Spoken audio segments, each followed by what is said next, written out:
Ô, filho, velho. Esse que é o brinco, é, mano? Agora eu quero ver os homens pegar a gente aqui dentro. Mas vem cá, como é que tu ficou sabendo desse shopping abandonado?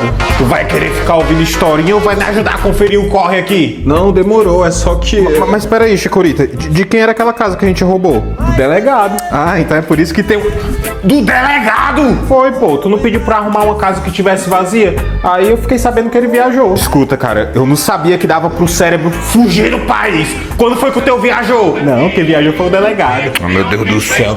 Pelo menos desliga esse rádio idiota, cara. Essa música já tá me irritando. Mas eu não tô com rádio nenhum. E como é que tá tocando música se não tem nem energia nesse lugar, cara? Sei, cara. Parece que tá vindo dali, ó. Mas não tem nada ali, ô elemento.